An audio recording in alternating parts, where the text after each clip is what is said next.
Hello everyone. आज के इस वीडियो में हम क्लास 10th बायोलॉजी का चैप्टर नंबर 5 लाइफ प्रोसेस से कुछ इंपॉर्टेंट क्वेश्चंस को समझेंगे। तुम्हारे एग्जामिनेशंस में क्वेश्चंस यहीं से आ जाएगा, ये 100% की गारंटी है। तो चलो एक एक करके मैं यहाँ पे तुम्हें सारे क्वेश्चंस और आंसर्स बताता हूँ। सो फर्स्ट क्वेश्चन दिया गया है कि what is the process of breaking down glucose to release energy called.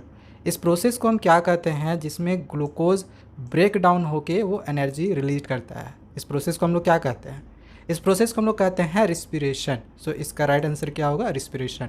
Respiration में क्या होता है कि ग्लूकोज का ब्रेक डाउन होता है, उससे हमें एनर्जी मिलती है, यही होता है रिस्पिरेशन।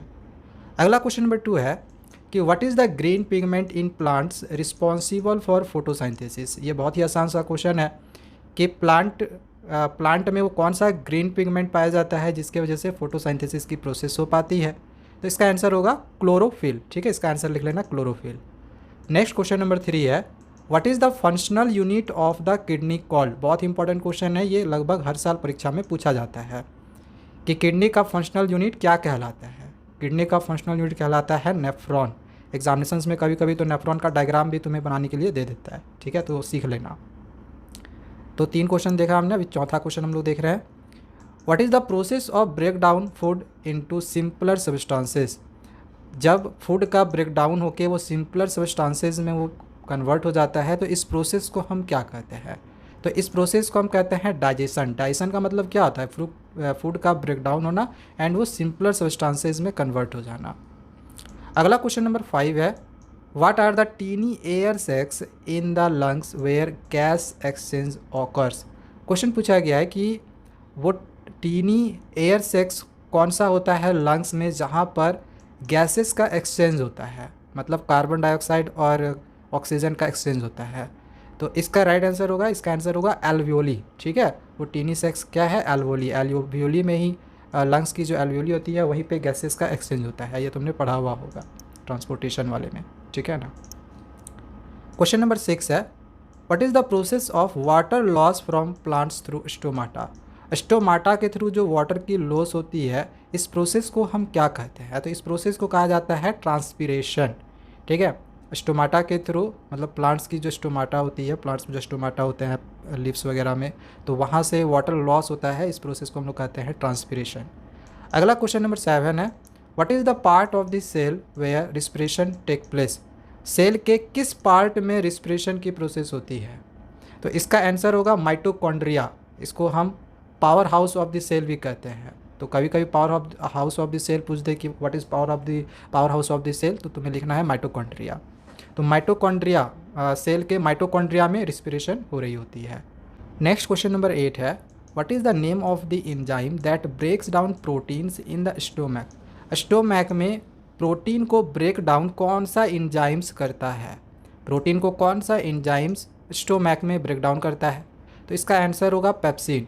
प्रोटीन को ब्रेक डाउन करता है स्मॉल इंटेस्टाइन में भी, लेकिन वहाँ पर जो एंजाइम्स पाया जाता है वो होता है ट्रिप्सिन। तो इसको याद रखना, ठीक है, एग्जामिनेशंस में ये भी आता है।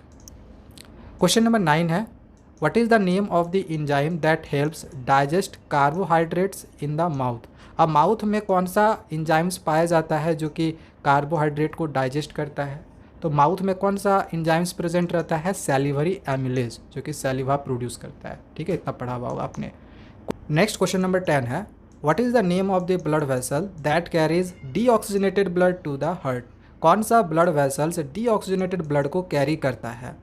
तो इसका आंसर होगा वीन्स। ठीक है, याद रखना, जो वीन्स होते हैं ना वो डीऑक्सीजनेटेड ब्लड को कैरी करते हैं और जो आर्टरी होता है वो ऑक्सीजनेटेड ब्लड को कैरी करता है। डीऑक्सीजनेटेड ब्लड कहने का मतलब है कार्बन डाइऑक्साइड और ऑक्सीजनेटेड मतलब ऑक्सीजन। क्वेश्चन नंबर 11 है अब आगे कि what enzyme helps in the digestion of fats in the small intestine. Small intestine में कौन सा एंजाइम्स फैट को डाइजेस्ट करने में हेल्प करता है? तो इसका आंसर होगा लिपेज। ठीक है, क्वेश्चन नंबर 12 है what is the process of converting glucose into ATP called.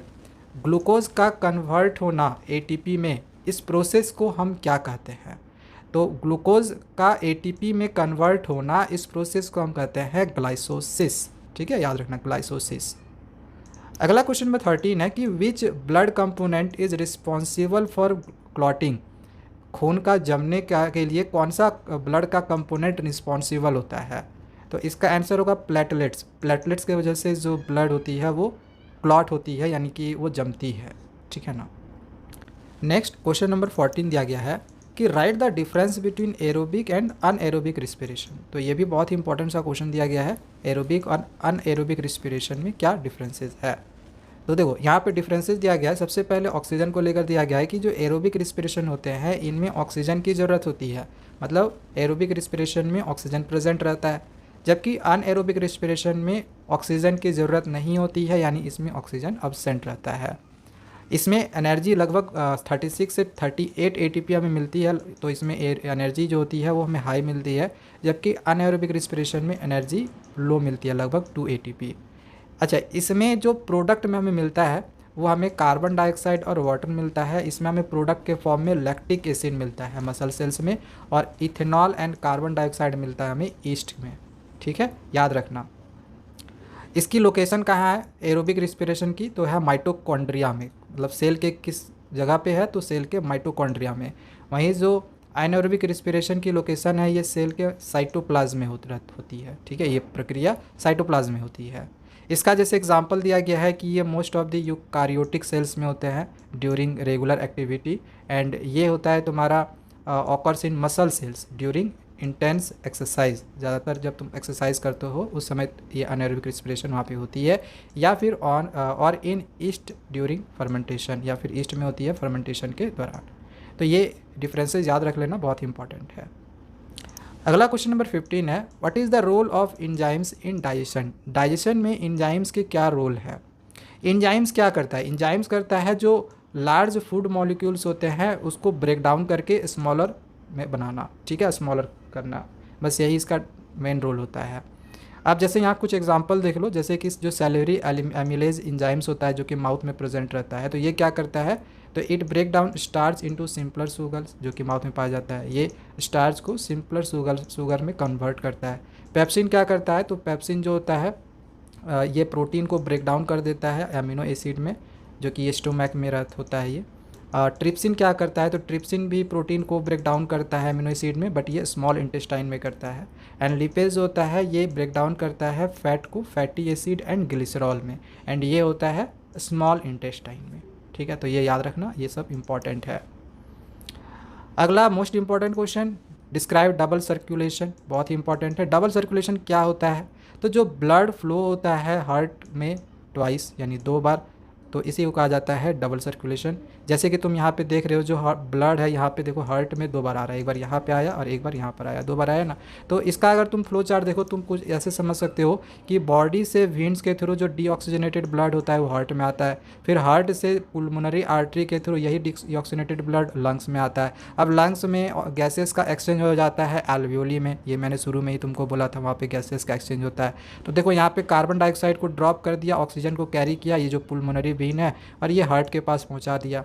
अब हार्ट से यही जो ऑक्सीजन है ये आर्टरी के थ्रू फिर से आ जाता है बॉडी पार्ट्स में। तो हार्ट के पास यहाँ पे 2 बार ब्लड आया, इसी को कहते हैं हम यहाँ पे इसको डबल सर्कुलेशन, ठीक है, याद रखना इसको।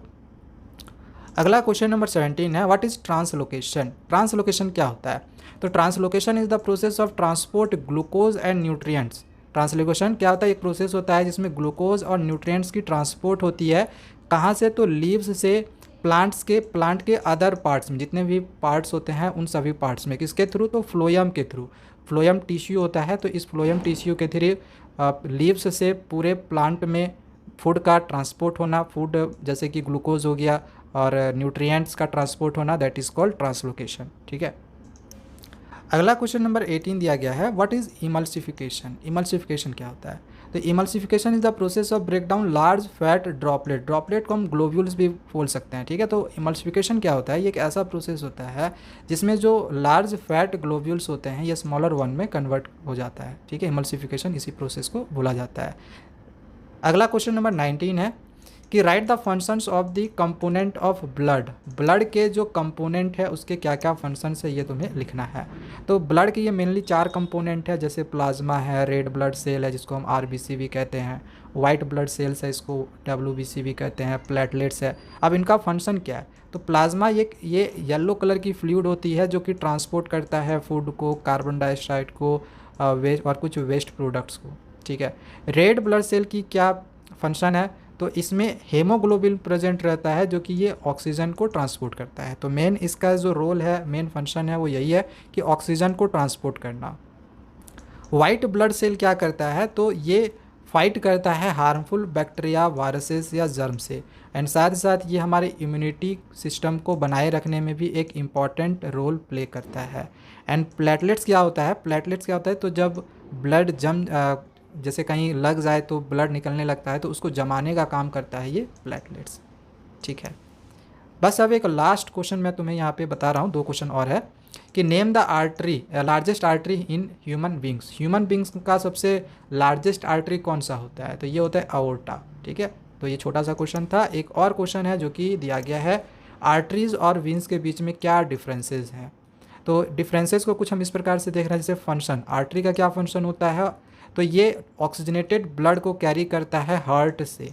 ठीक है, वहीं वेन क्या करता है, तो वेन्स कैरी करता है डीऑक्सीजनेटेड ब्लड को बॉडी से हार्ट की ओर लाता है। ठीक है ना, ये हार्ट से ऑक्सीजनेटेड ब्लड को कैरी करता है आर्टरी, हार्ट से डीऑक्सीजनेटेड ब्लड को लेकर जाता है, और वेन्स बॉडी से हार्ट में डीऑक्सीजनेटेड ब्लड को लेकर जाता है। ठीक है, बस तुमको याद रखना है ये वाला पॉइंट कि ये ऑक्सीजनेटेड ब्लड को कैरी करता है, वेन्स डीऑक्सीजनेटेड ब्लड को कैरी करता है, मेन इसका यही है। अच्छा, इसकी जो वॉल होती है ना, ये थिक होती है यानी मोटी होती है। ठीक है, इलास्टिक होती है। एंड इसकी जो वेन्स की जो वॉल होती है ये पतली होती है और कम मस्क्यूलर होती है। इसका जो ब्लड प्रेशर होता है आर्टरीज़ में वो काफ़ी ज़्यादा हाई होता है, जबकि वेन्स में जो ब्लड प्रेशर होता है वो लो होता है। तो हाई ब्लड प्रेशर होने के वजह से इसमें इसको वॉल्व्स की ज़रूरत नहीं होती है, इस वजह से इसमें वॉल्व्स नहीं होता है एक्सेप्ट पुल्मोनरी आर्टरी, क्योंकि पुल्मोनरी आर्टरी में वॉल्व्स होते हैं, बाकी सारे आर्टरी में वॉल्व्स नहीं होते हैं। वही जो वेन्स होती है इसमें वॉल्व्स होते हैं, क्यों, क्या, ताकि ये बैक फ्लो ब्लड ना हो सके इस वजह से। एंड आर्टरी में ब्लड की जो फ्लो होती है रैपिड होती है एंड अंडर हाई प्रेशर में होती है ब्लड की फ्लो, तो इसी वजह से इसमें वॉल्व्स नहीं होता है, क्योंकि हाई प्रेशर में होती है तो बैक जाने का कोई सवाल ही नहीं उठता है। एंड जबकि वेन्स में देखो यहाँ पे जो ब्लड की प्रेशर होती है ये स्लो होती है, और बोल सकते हो लो प्रेशर में जाती है। तो लो प्रेशर में ब्लड की फ्लो होने की वजह से ये पीछे भी तो आ सकता है, बैक फ्लो भी हो सकता है, तो इस वजह से इसमें वाल्व्स जो होता है प्रेजेंट रहता है ताकि बैक फ्लो ना ब्लड हो सके। तो बस यही क्वेश्चन थे जो कि तुम्हारे परीक्षा में ये पक्का है कि आने वाला है। हालांकि इसके आंसर्स को भी यहाँ पर भी जो क्वेश्चन तुम्हारे छूट गए थे तो उसका आंसर यहाँ पे लिखा हुआ है। आंसर्स बाकी का तो यहाँ पे मैंने दे दिया था, लेकिन शुरुआत से कुछ क्वेश्चंस के आंसर्स नहीं थे जो कि यहाँ पे लिखा हुआ है। अगर तुमको इसका स्क्रीनशॉट करना होगा तो करके रख सकते हो। बाकी आगे और भी चैप्टर्स हमारे हैं, उसके भी इसी तरह से इंपॉर्टेंट क्वेश्चंस को हम समझेंगे। तब तक चैनल को सब्सक्राइब करके रख लो। Thank you, bye bye.